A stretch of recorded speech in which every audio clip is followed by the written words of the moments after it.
जय श्री कृष्णा दोस्तों, राधे राधे। आज हम इस वीडियो में अपने प्रभु को प्रसन्न करने के लिए सावन सोमवार की व्रत कथा सुनेंगे। एक समय की बात है, भगवान शिव जी और माता पार्वती जी पृथ्वी लोक पर भ्रमण करने के लिए निकले। भगवान शंकर जी ने माता से पूछा, आप 12 महीनों के रास्ते से चलोगी या 6 महीने के रास्ते से? तब माता पार्वती जी ने कहा, हे प्रभु, मैं 12 महीने के रास्ते से चलूंगी। तब शिव जी ने माता पार्वती से कहा कि लेकिन संसार के लोगों के दुखों को सुनकर व देखकर आप किसी भी तरह की जिद नहीं करोगी। पार्वती जी मान गयी। माँ पार्वती और भगवान शंकर भेष बदलकर मृत्यु लोक पर आ जाते हैं। थोड़ी दूर चलने पर रास्ते में एक घोड़ी बहुत कष्ट में थी। दरअसल उसके बच्चा होने वाला था,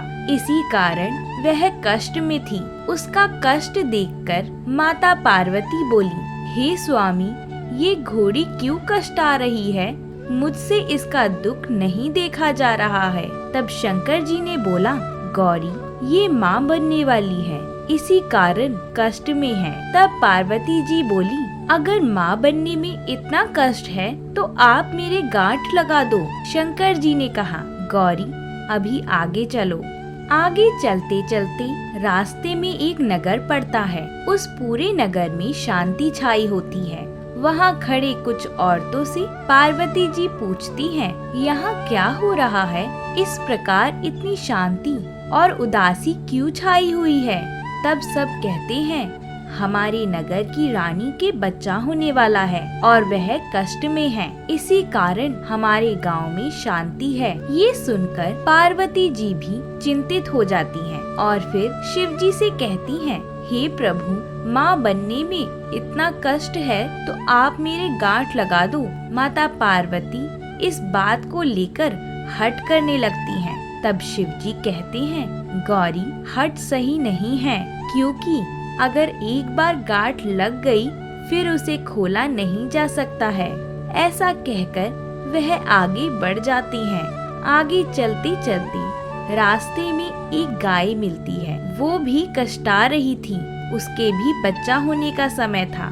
पार्वती जी को उसे देखकर अति दुख हुआ और वह फिर बोली, हे स्वामी, माँ बनने में इतना कष्ट क्यों है? और अगर ऐसा है तो आप मेरी गांठ लगा ही दो। जब माता हट करने लगी तब शिव जी ने पार्वती जी के गांठ लगा दी। इसके बाद पार्वती जी और शिव जी आगे चले और पार्वती जी के पीहर पहुंच गए।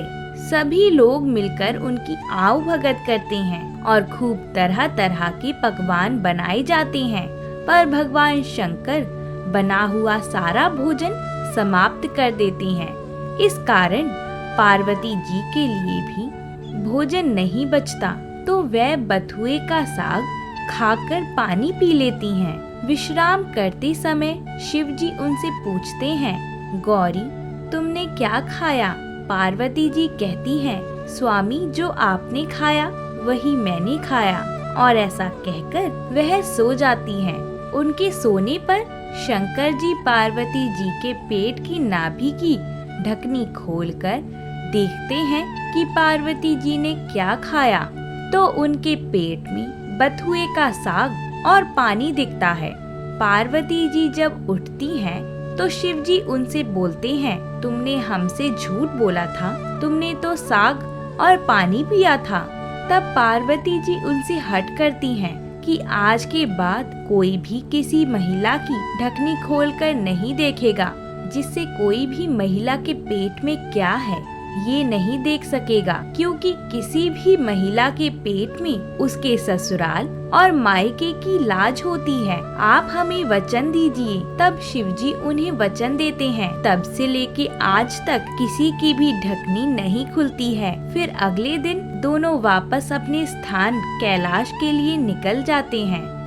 फिर दोनों वापस अपने स्थान कैलाश के लिए निकलते हैं। तभी रास्ते में गाय मिलती है जो अपने बछड़े को चाटती दिखाई देती है और उसके मुख पर अपने बच्चे को देखकर खुशी झलक रही होती है। ये देखकर पार्वती जी को अपनी गलती का एहसास होता है और वह शिव जी के साथ आगे चल देती हैं। आगे चलकर राजा के नगर में ढोल बाजी बज रहे होते हैं। सभी प्रजा जश्न मना रही होती है, मिठाइयाँ बट रही होती हैं। फिर माता पार्वती वहाँ खड़े लोगों से पूछती हैं, यहाँ क्या हो रहा है, किस बात का जश्न है?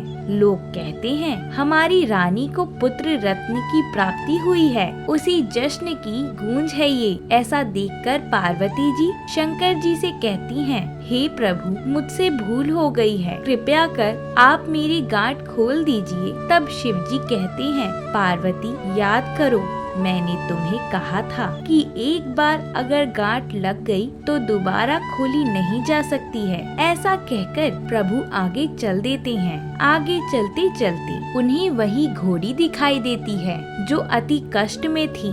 वो घोड़ी बहुत खुश होती है अपने बच्चे के संग। ये देखकर पार्वती जी गांठ खोलने की जिद करने लगती हैं। भगवान शंकर उन्हें कहते हैं, मैंने पहले ही कहा था गांठ मत लगवाओ, यहाँ मृत्यु लोक में हर चीज आपको लुभाएगी, लेकिन आपने मेरी बात नहीं मानी। एक स्त्री के लिए जिस प्रकार उसका सुहाग उसका जीवन होता है, उसी प्रकार उसकी संतान में उसके प्राण बसते हैं। एक वैवाहिक स्त्री के लिए सबसे बड़ा दुख, कष्ट और पीड़ा यही है कि उसकी कोई संतान नहीं है। यह सुनकर पार्वती जी अपने फैसले पर बहुत दुखी होती हैं और वह शंकर जी से प्रार्थना करती हैं, जिसके बाद शिव जी उनकी गांठ खोल देते हैं और वह दोनों कैलाश पर्वत पर लौट आते हैं। हे प्रभु, अपनी कृपा हम पर भी बनाए रखना, हमें अमर सुहाग और संतान होने का आशीर्वाद देना। जय शिव शंकर।